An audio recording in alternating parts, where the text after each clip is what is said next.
Good morning friends, Namaskar, Sat Sri Akal and Adab. This is my 217th video on consultation. I'm sorry, I'm stammering. Now this is step 5. People, I'll rebrush. Step 1 was that we need to get into the making of Janam Patri. Step 2 is that we decide the course of action with a Zoom meeting, whether we go the executive way or whether we go the judicial way. The third step was that we fight an executive war and we make replies to the notice, and that's how it is. And the fourth step was that the executive will finally issue us a PP Act notice and we in the state court fight our case. Now this is the fifth step, very crucial. Now this step involves that finally the state officer has pronounced an order against us, which is bound to happen. I don't presume he may not, because there is yet to any orders seen by me in the last 15 years that any state officer has reprimanded his own department or his own notice issued to us. So this is the second pillar now. This is the judiciary. Now what happens? Once we get a full speaking order of the state officer, we get the limitation within 30 days to file the appeal in sessions court. Now we are not going to the lower court. So PP Act is the lower court, a state court, and now this is the sessions court. So a plaint is made, an appeal which is called, and it will carry all evidence starting from notice to RTIs to PP Act, whatever we did, the entire file will jumble up and add on to the order of the notice. What is the order speaking? We will counter the order. So again the question of law comes here, that how are we countering those findings given by the state officer? Now here there is a very amazing issue. Let's say the state officer redundants our entire evidence, our reply, doesn't take it on board at all, and he just makes a 4-3 page of order that this was the notice issued, this is a grant, I am talking of a resumption case and held by so many judgments. Let's say he may say Surinder Kumar Vakil, he may say Faizabad's judgment, Harish Anand, he may say Pesci Enclasia, or let's say there is a compodium made by DG Lands, may say 1911 Gaswala case. So this is where we will be countering all this. Now here we can even parallelly plead that the state officer did not listen, did not pass a speaking order, so we may be heard.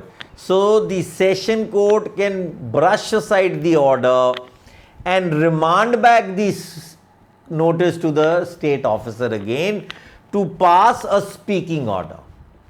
This was a case done in Jhansi where the bungalow owner not once, not twice, not thrice, 4 times was remanded by the sessions court to the state officer, and finally the state officer gave up and he refused to take it further on, and the notice cyanidized there. So he won the executive war. That's what we want. So this is one modus of operandi in the step 5. The second is that all documents, plaint, first day arguments for the court, that why are we looking for a status quo or a stay which is through the state courts. Okay, written submissions, tendering of documents again. These entire soft copies will reach the resident and his family. Again that step would be followed, that before we file this plaint, we will have a conference, and with this entire documentation, make sure in court as well as state whether not the notice in executive would be all in legal page as per the Supreme Court directions. So soft copies, annexures will all reach you, and you know friends, I must share it here with you. What I may speak in the notice, I may not speak 100% there. What I may speak in the state court, I may not speak 100% there either. What I speak in the plaint in the sessions court, I may not speak 100% either here to the facts which is in my custody or to my pleading. Because my mentor told me, Ronnie ji, never spill your cards in one go. Let a reply come back from the department. So now here it is very funny, in the sessions court, the department will have to make a reply now. So it's very interesting here. Now, who is the original plaintiff in the entire suit? What are we? We are the appellants in the, or the respondents in the first appellate court, that is the session court. And who was the plaintiff to the notice? Because that notice is considered to be a plaint. So the onus now is entirely on the state court and the DO to prove what he is saying in the notice. Does it make sense? That's the fight. So again, every follow-up would be discussed. Every document tendered either from the parties. Let's say if I am tendering and I am asking you to tender these documents, I request all residents and bungalow owners will get a copy duly attested by the court under the Evidence Act. For me, it will be scanned and colored original and sent to me. Department tenders a written submission, department tenders some documents, everything will be taken in original under the evidence. Copying branch, I think the advocate there will understand. Because everything which comes to me should be in original, scanned. I'm not going to read any paper which is photocopy alone. It has to be attested. So if there is anything in Hindi, Urdu, any language, I just got something in Bengali. So either you translate it in Hindi and then English and send it to me, preferably English. And if you want me to do it, which sometimes I can and sometimes I can't, so you have to do it, I would prefer, it comes to me as an attested copy. Now, once this appeal is going on, the court, again we will, let's say the court is not remanding us back, is not on an argument, is not willing to take that. We will again file those applications for production of documents, admission of documents. Here they may be added. See, the court is not going to listen what you did down below, because let's say if it is not a speaking order, it will not reflect in that. Here again we will ask the court. We had asked for this down below, but they did not tender, so we will like to move this application. So under the CPC, again these things would be done and we will move forward. Once this all is done, what are we doing now? This is where the whole show comes. Session court will finally listen to our arguments.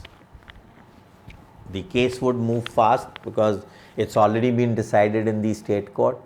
We don't have much to tender and agree on, because from session either we move upward. Let's say if the session does not pronounce an order in our favor, we will have to go to the High Court.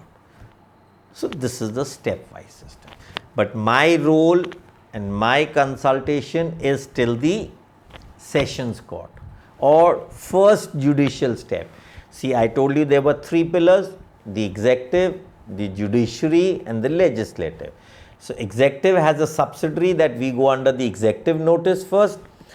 Under the executive we go under the PP Act, and then we go to the first step as a first state sessions court. So my consultation will remain till here. I am not moving to the High Court, neither I am looking for it, because I am very confident till here only we will achieve our goal. And anybody who comes in High Court and Supreme Court can definitely take the case forward on the base built up. My issues will be made. I will make sure what question of law is to be made in the sessions court and the appellate, so that this only moves forward in the High Court. Everything would be done. For this only I charge. And believe me friends, if your foundation is strong, believe me, why I lost? You watched why Ghaswala Pune lost? These people lost because their pleadings were wrong. Issues were not made. You know, so there are so many questions and technicalities. You know, some people don't understand, is policy, which is the draft of the government, is it a law or is it a policy alone? People have not understand. I had a bungalow owner from Ranikhet. In his lease deed it was written the Commander-in-Chief may. Now he doesn't know what may speaks. I have an order of 1922 where may and shall has been defined in a cantonment case judgment. So sometimes I remember when I was fighting this, I was reading this case of Raj Singh of Meerut and Mr. Jain of Jalandhar. You know, you'll be surprised. I don't want to name him because he was a very good friend of my father. But yes, it was Mr. Lekhi who was fighting both the cases. And the issue which he raked up was already vetted in a case in Allahabad way back 30 years prior. So bound to lose, na? So you need the chronology of entire judicial working against us and on our pleadings. So friends, please understand, this is very important. So this is my last step. I hope you understand how this works, and it will make easier for you people to get associated and take benefit of me. Forward me on your consultation. Thank you. Good day.